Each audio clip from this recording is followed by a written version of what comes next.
We're here. My name's Mr. Sheng. This is little Sam. And we're here ready to teach you guys how to teach kids how to dance. What better way to do that than with one of my own kids assisting. So first things first, you gotta think about what's your goal with dance teaching with these kids. Okay, so these kids, are they professionals? Yes or no? No. Do you hear that? Yeah, so no. Yeah, so they are not professionals. So you don't need to worry about them having like a crazy routine ready to dance at the Super Bowl where their 90-degree angles are like perfect. You can just get like a perfect angle or whatever, right? That's not the goal. The goal is this. You see this? This is engagement right here. Engagement. That's what you're going for. Engagement, engagement, engagement. I just had to take off my jacket real quick because it's getting real warm in here. It's getting hot in this kitchen. Okay, so the reason why engagement is so important is because that's what's going to enable the kids to have fun. Yeah. And if they have fun, they're going to feel really satisfied in their hearts. And then that means the parents are going to feel satisfied in their hearts. Exactly. Oh, you see yourself in the camera. Yes, engagement level is so important because that's what's going to stop them from tuning you out and starting to look over here. Look over here. Oh, he's tuning out and then overlooking over there. He's still focused on you guys because he's so engaged, right? Yeah, so you want to keep them engaged. Now that you understand the goal of what we're trying to accomplish with this dance teaching to children, then now we can give you the eight principles of engagement. And these are going to be tools underneath your tool belt that will help you drive up that engagement throughout your teaching. The first principle of engagement is to just have fun. You see how much fun we're having here. Yes, so when you're teaching dance, don't be afraid to show your personality. If you're more of an awkward kind of person, just really dig into that awkwardness. If you're more of an expressive person, just be loud and big and don't be afraid to be goofy. If the kids sense that you're having fun, they're gonna have fun. The second principle that is so useful all throughout the dance teaching is call and response. And you can just start it off right from the beginning by introducing yourself and saying, "Hi, I'm Mr. Sheng," or "I'm Mr. So-and-so." And then you ask them to say, "Can you guys say, 'Hi, Mr. Sheng,' or 'Hi, Mr. So-and-so?'" And they'll all say, "Hi, Mr. Sheng." And then you can just ask them to do something next after that. For example, you can say, "If you guys have ever danced before, can you raise your hand?" Right? And then they raise their hand.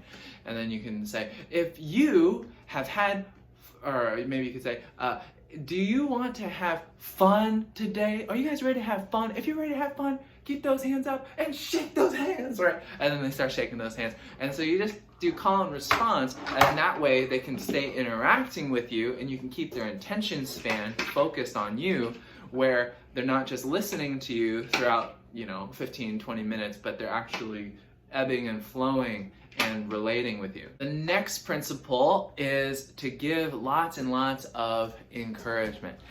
So you just want to pep them up. You want to be their coach and their cheerleader at the same time. And when you see them doing some moves, you want to say like, "Yeah, you guys are doing fantastic. I like what you guys are doing out there." And then you can even pep them up by doing more call and response. I personally really like it when I just tell them, "Hey, can you guys say, 'This is easy'?"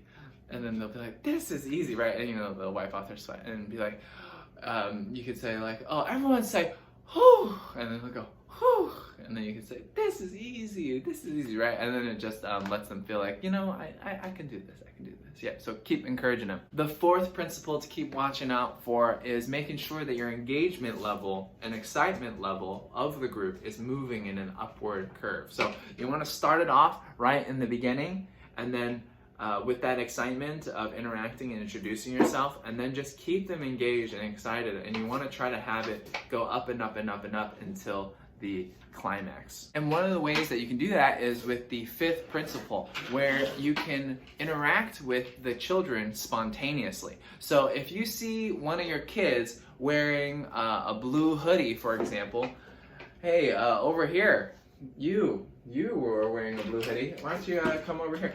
Oh yeah. And if you say, you could say like, oh, all right, guys, let's be extra cool. Let's be extra cool. I see this individual right here wearing a blue hoodie.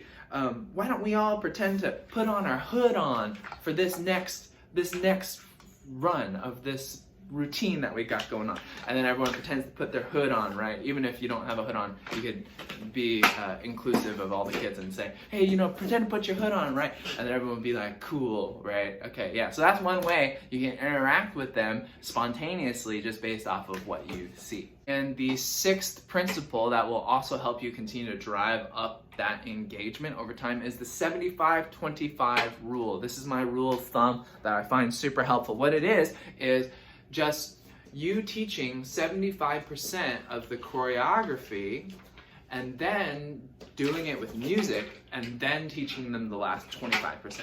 The reason why is because the whole time they haven't heard the music and they're anticipating and waiting to be able to do this routine together. So with that kind of anticipation, you're able to squeeze in more of the dance. Granted, the dance shouldn't be longer than maybe 20-25 seconds tops for really young kids. Second grade, third grade, fourth grade, whatever. If you have older kids and you're teaching young kids at the same time, that's a little tougher. Maybe you can add a little advanced options for the older kids to be able to also do. Like, oh, in addition to this hand work, you can do this kind of footwork, and that keeps up the engagement. But anyways, back to the point. You want to teach that 75% so that when they get to that music, then they can be super hyped and excited to hear it and listen to it, and they feel like they've accomplished a lot. And then after they've already heard the music, you've already lost the novelty of that, so you only have a short period of time to teach them a few more moves. Don't make the mistake of teaching like 75 and then teaching like another big old section after that worth the same amount of length, another 75 or something. That's going to be difficult. So you want to go 75, do the dance to music several times, maybe 5, 6, 7 times until they feel more comfortable, and then do that last 25 bit. Another little aside or bonus thing, since we keep talking about this upward curve, one of the big detractions for people's or kids' engagement is them feeling like they're not getting it. Because if they don't feel like they're getting the dance, then they're going to start feeling insecure and not wanting to participate, and they'll feel like they can't do it, and they feel like they literally won't be able to follow along, right, if they can't get it. And so then the engagement will go down, the mood will go down, and their openness will go down, and their satisfaction will go down. So if you ever sense that some of the kids are kind of struggling, you can go over a part of the move again, or you can just keep running it with music. If you already showed them music, keep running it with music over and over and over until people are starting to get a little more confident. And then you can keep giving that encouragement of like, wow, you guys are totally getting it. The first run, we were kind of not really getting this move, but now everyone's totally got it. Here, everyone, just raise your arm out again and do that move just one more time, just to celebrate, boom, right? And then everyone will get super hyped and excited. So that's just a little aside. The seventh principle, we actually kind of mentioned it just now, is to let the music be your boost. So you don't want to unveil your choreography song from the very beginning. At least this is the way I do it, and this is the way that I would recommend to you.